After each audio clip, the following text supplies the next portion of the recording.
पिछले 12 सालों में मार्वल सिनेमैटिक यूनिवर्स मूवीज ने बॉक्स ऑफिस पे हंगामा करके रखा है। बच्चे हो, टीनेजर्स हो या फिर एडल्ट्स, सभी इन मूवीज के दीवाने हैं। वैसे देखा जाए तो ये सारी मार्वल मूवीज सुपर हीरोज और उनके विलन्स के इर्द गिर्द घूमती है। बट इन एमसीयू मूवीज में हीरोज और विलन्स के अलावा कुछ ऐसे साइड कैरेक्टर्स भी थे जिनके वजह से ये एमसीयू की स्टोरीज काफी इंटरेस्टिंग बनती थी। कुछ साइड कैरेक्टर्स ऐसे थे जिन्होंने अपने हीरोज को कठिन समय में हेल्प की, तो कुछ ऐसे हैं जो इन मूवीज में बहुत ही फनी कॉमिक रिलीफ लाते हैं। हम सभी एमसीयू सुपर हीरोज और विलेंस को तो भाव देते हैं, बट इन साइड कैरेक्टर्स को ज्यादा रिस्पेक्ट नहीं मिलता। ये हमेशा अंडर द रडार रहते हैं। तो इसीलिए आज मैंने ये लिस्ट बनाई है जिसमें एमसीयू के टॉप 5 साइड कैरेक्टर्स को शामिल किया है। बट ये वीडियो बनाने के लिए मैंने 4 टाइप के साइड कैरेक्टर्स को नहीं लिया है। पहला तो फैमिली मेंबर्स, जैसे कि स्पाइडरमैन्स आंट में या फिर थॉर की मॉम फ्रिगा हो।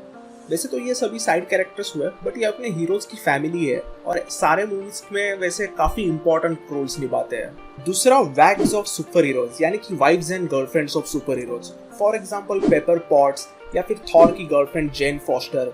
कुछ मूवीज में ये साइड कैरेक्टर्स है और कुछ मूवीज में इनका बड़ा रोल होता है, तो इन्हें मैंने इस लिस्ट में शामिल नहीं किया है। तीसरा, close friends of super heroes. इसमें आते हैं examples like Ned from Spiderman movies या फिर एंटमैन का दोस्त लुइस। ये सारे कैरेक्टर्स मूवीज में साइड कैरेक्टर्स है, बट अपने सुपर हीरोज के ये फ्रेंड्स है और मतलब इनका काफी बड़ा रोल होता है। और चौथा, मैंने इसमें माइनर सुपर हीरोज और माइनर विलन्स को इंक्लूड नहीं किया है, जैसे कि थॉर की फ्रेंड वाल्कायरी या ब्लैक पैंथर मूवीज का यूलिसिस क्लॉ या फिर एंटमैन मूवीज का हैंक पिम। वैसे तो ये भी साइड कैरेक्टर्स है कुछ मूवीज में, बट ये इनके मूवीज के माइनर सुपर हीरोज या फिर सुपर विलेंस रहते हैं, तो इन्हें साइड कैरेक्टर कहना रॉन्ग होगा। Now that we have gone through my disclaimer, let's get into the list. Number 5 पे है क्रिस्टीन एवरहार्ट। ये नाम सुन के तो मार्वल के डाई हार्ड्स फैन भी कह देंगे मार्वल सिनेमैटिक यूनिवर्स का सबसे पहला मूवी यानी कि आयरन मैन में हमें टोनी स्टार्क के बारे में कुछ चीजें पता चलती है। Genius billionaire playboy philanthropist. Iron Man movie के शुरुआत में ही हमें पता चलता है कि टोनी जीनियस है और वो 17 साल की उम्र में ही MIT से इंजीनियर बन चुका था। वो स्टार्क इंडस्ट्रीज का मालिक है और एक समाज सेवक बिलियनर भी है। आखिर में उसके प्लेबॉय होने का भी एक एग्जांपल मिल ही जाता है जब वो मिलता है क्रिस्टीन एवरहार्ट से। Christine Everhart, Vanity Fair magazine. Can I ask you a couple? यहाँ पे टोनी ऐसा प्लेबॉय है कि क्रिस्टीन यहाँ तक कुछ मिनटों के कॉन्वर्सेशन में पहुंच जाती है। क्रिस्टीन का ये side character iron Man movie में अपनी खुद की एक आइडेंटिटी बनाता है। इस सीन में टोनी और क्रिस्टीन का कॉन्वर्सेशन बहुत ही बढ़िया तरीके से टोनी के कैरेक्टर के बारे में बताता है। इस कॉन्वर्सेशन में क्रिस्टीन टोनी को बताती है कि स्टार्क इंडस्ट्रीज के वेपन मैन्युफैक्चरिंग का बिजनेस एक गलत धंधा है। इतने बड़े तादाद पे वेपन मैन्युफैक्चर करने से शांति नहीं होगी, उल्टा दुनिया में लोग मरते रहेंगे। मगर टोनी का आंसर होता है कि इन वेपन्स की वजह से ये अमेरिका सेफ है, और एरोगेंटली वो उसे कह देता है कि स्टार्क इंडस्ट्रीज के वेपन मैन्युफैक्चर की वजह से ही वो दुनिया में अलग अलग चैरिटीज कर पाता है। इसके बाद क्रिस्टीन के नजर से ही हम सबसे पहले टोनी के मलीबू मैंशन को देखते हैं। उसके आर्टिफिशियल इंटेलिजेंट दोस्त जार्विस से भी मिलते हैं और सबसे पहली बार हम पेपर को मिलते हैं क्रिस्टीन के साथ। टोनी इस मूवी में अपना पहला आयरन मैन सूट बनाता है और वो सूट बनने के बाद एक पार्टी अटेंड करने जाता है। यहाँ पे भी उसकी मुलाकात होती है क्रिस्टीन से। यहीं पे क्रिस्टीन उसे कुछ ऐसे फोटोज दिखाती है जिसमें गुलमिरा नाम के टाउन में स्टार्क इंडस्ट्रीज के वेपन्स वापस इल्लीगली सप्लाई हो रहे हैं। इसी जानकारी से हम आयरन मैन का पूरे एमसीयू में सबसे पहला मिशन देखते हैं, यानी कि इनडायरेक्टली टोनी का पहला आयरन मैन मिशन की जिम्मेदार होती है क्रिस्टीन। इतना ही नहीं, आयरन मैन मूवी के एंड में क्रिस्टीन एक प्रेस कॉन्फ्रेंस में टोनी स्टार्क को ऐसे सवाल पूछती है जिससे वो भाग नहीं पाता और उसे सबको बताना पड़ता है I am Iron Man. इसके बाद आयरन मैन 2 में भी हम क्रिस्टीन को टोनी और जस्टिन हैमर से इंटरव्यू लेते हुए देखते हैं, बट उसका रोल पहले पार्ट जितना मुझे पसंद नहीं आया। बट ओवरऑल MCU के बेस्ट साइड कैरेक्टर्स के मेरे लिस्ट में क्रिस्टीन आती है 5th नंबर पे। 4th, MCU के पहले तीनों फेज में कैप्टन अमेरिका देखते ही देखते सभी का फेवरेट सुपर हीरो बन गया, बट कई लोग कैप्टन की ओरिजिन स्टोरी को ही भूल गए हैं। Captain America the first Avenger में हम देखते हैं कि स्टीव रॉजर्स इससे ये कैसे बन गया, और स्टीव रॉजर्स का कैप्टन अमेरिका में ये ट्रांसफॉर्मेशन हुआ था सिर्फ एक बंदे की वजह से। और वो था doctor Abraham Erskine. Steve Rogers को अगर डॉक्टर अर्स्किन सिलेक्ट नहीं करते तो वो कैप्टन अमेरिका कभी बन ही नहीं सकता था। डॉक्टर अर्स्किन जर्मनी से भाग के अमेरिका आए थे क्योंकि जर्मनी में हाइड्रा और रेड स्कल डॉक्टर अर्स्किन के सीरम से एक आर्मी खड़ी करना चाहते थे, यानी कि कैप्टन अमेरिका की तरह सोल्जर्स की एक पूरी आर्मी, बट बुरे लोगों से भरी हुई। इसीलिए डॉक्टर अर्स्किन स्टीव रॉजर्स का सिलेक्शन करते हैं। मगर स्टीव को सिलेक्ट करने के प्रोसेस के पहले स्टीव और डॉक्टर अर्स्किन के बहुत मस्त सीन्स इस मूवी में है। जब स्टीव पूछता है कि उसे सिलेक्ट क्यों किया गया तो डॉक्टर अब्राहम उसे बताते हैं कि उनका सीरम एक ऐसी चीज है जो शरीर को ताकतवर तो बनाती है बट उसी के साथ साथ आदमी के दिलो दिमाग पर भी असर करती है।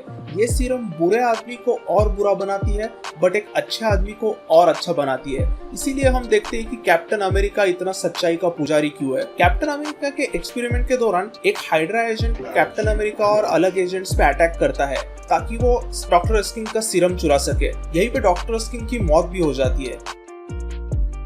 Captain America first Avenger movie में एक छोटा सा रोल होने के बावजूद डॉक्टर अर्स्किन का ये कैरेक्टर मुझे कुछ सीन्स में काफी मस्त लगा, इसीलिए वो मेरे लिस्ट में है नंबर 4 पे। थर्ड, जब भी थॉर ने एमसीयू मूवीज में धरती पे एंट्री मारी वो एंट्री हमेशा आइकॉनिक रही। फिर वो थेनोस के अगेंस्ट लड़ने के लिए वाकांडा में मारी हुई एंट्री हो या फिर फर्स्ट एवेंजर्स मूवी में लोकी को किडनैप करने के लिए क्वीन जेट पे मारी हुई एंट्री हो। एमसीयू मूवीज में थॉर की एंट्रीज हमेशा एक स्पेशल चीज होती है, बट सभी लोग थॉर के सबसे पहले एंट्री को भूल जाते हैं। जब किंग ओडिन ने थॉर को एसगार्ड से निष्कासित करके धरती पे ढकेल दिया था तब उसका सामना हुआ था धरती के सबसे डेंजरस वेपन से। You dare threaten me, Thor, with so puny a weapon? What? He was freaking me out. यह है डार्सी लुइस जिसने थॉर को अर्थ पे आते ही टेजर गन से शॉक कर दिया था। थॉर मूवी के शुरुआत में हमें पता चलता है कि डार्सी कुछ कॉलेज क्रेडिट्स के लिए डॉक्टर सेल्विग और जेन फोस्टर के यहाँ पे काम करती है और यही काम के दौरान वो मिलती है द माइटी थॉर से। पहले थॉर मूवी में डार्सी जेन, डॉक्टर सेल्विग और थॉर के साथ न्यू मेक्सिको के पुएंटा एंटीगो गांव में रहती है और यहाँ पे उसके कुछ बहुत ही फनी सीन्स है, बट इन सीन्स के अलावा उसका ज्यादा कुछ रोल नहीं है। बट सेकंड थॉर मूवी में डार्सी के कारनामे और भी फनी होते हैं और इसमें उसका रोल थोड़ा सा इम्पोर्टेंट साबित होता है। जेन ने दिए हुए मशीन में जब कुछ वियर्ड रीडिंग्स आती है तब वो जेन को इत्तला करने जाती है और इन्हीं रीडिंग्स के खोज में वो दोनों ऐसे जगह पे पहुंच जाते हैं जहाँ पे जेन के बॉडी में एथर यानी कि रियलिटी स्टेन का जादू चला जाता है और फिर यहाँ से शुरू होती है थॉर 2 की कहानी, जिसके बारे में बात ना करूँ तो ही अच्छा है। फिर इस रियलिटी स्टोन की शक्ति और विलन मैलेकिथ से बचने के लिए डार्सी डॉक्टर सेल्विग और थॉर की मदद करते हैं, वो भी बहुत ही फनी अंदाज में। I should not be left in charge of stuff like this. I don't get paid enough. I don't get paid, period. MCU में डार्सी सिर्फ 2 मूवीज में है, थॉर और थॉर 2, बट इन दोनों मूवीज में इसने अपने फनी एंटिक्स से ऑडियंस का दिल जीत लिया था और मुझे तो ये कैरेक्टर बहुत पसंद आया था। सेकंड, हमने थॉर रैग्नारोक में देखा कि थॉर की इविल सिस्टर हेला म्योनलिर को तोड़ देती है। Mjolnir? What's Mjolnir? I mean Thor के हैमर को तोड़ देती है। इस मूवी में हेला के अगेंस्ट थॉर अपनी सिर्फ लाइटनिंग की शक्ति यूज करता है और किसी तरह से वो हेला को वीक करने में कामयाब भी होता है, बट थेनोस को हराने के लिए this power of lightning is not enough. Infinity war के शुरुआत में ये थेनोस के अगेंस्ट थॉर बेबस हो जाता है और फिर इस हार का बदला लेने के लिए उसे जरूरत होती है एक हथियार की। Enter E3। E3 एक जायंट ड्वार्फ है जो निडावेलियर नाम के एक छोटे से न्यूट्रॉन स्टार के अराउंड बसे हुए एक प्लैनेटरी रिंग टाइप स्ट्रक्चर पे रहता है। इन्फिनिटी वॉर में जब थॉर, रॉकेट और ग्रूट निडावेलियर पहुंचते हैं तब E3 उन्हें बताता है कि थेनोस के कहने पर उसने और उसके 300 साथियों ने थेनोस के लिए एक इन्फिनिटी गॉन्टलेट बनाया, एक ऐसा ग्लो जो सारे इन्फिनिटी स्टोन्स को होल्ड कर सकता है। E3 ने ये चीज बस इसलिए की क्योंकि उसे लगा था कि थेनोस उसे और उसके साथी ड्वार्फ्स जायंट्स को बख्श देगा, मगर थेनोस उसके सभी साथियों को मार डालता है और E3 के भी हाथ काट डालता है। इस दर्दनाक कहानी के बाद इमोशनल E3 को थॉर शांत करता है और समझाता है कि उसे एक वेपन की जरूरत है और अगर E3 ने उसे हेल्प की तो वो दोनों थेनोस को हरा सकते हैं। यहीं पे E3 उसे बताता है स्टॉर्म ब्रेकर के बारे में। एक ऐसा हथियार जो सिर्फ एसगार्ड का शक्तिशाली योद्धा पकड़ सकता है। एवेंजर्स इन्फिनिटी वॉर में E3 थॉर की मदद से अपनी हथियार बनाने के भट्टी को शुरू करता है और फिर ग्रूट के मदद से स्टॉर्म ब्रेकर का निर्माण करता है। E3 एक साइड कैरेक्टर तो है, बट MCU के सबसे 2 पावरफुल वेपन्स का निर्माता भी है। इसी वजह से मैंने उसे इस लिस्ट पे लिया है नंबर 2 पे। And lastly first, Iron Man movie के शुरुआत में 10 rings terrorist organisation Tony Stark पे हमला करती है और किडनैप करती है। जब टोनी अपनी आंखें खोलता है तो उसके सामने होता है यिनसेन।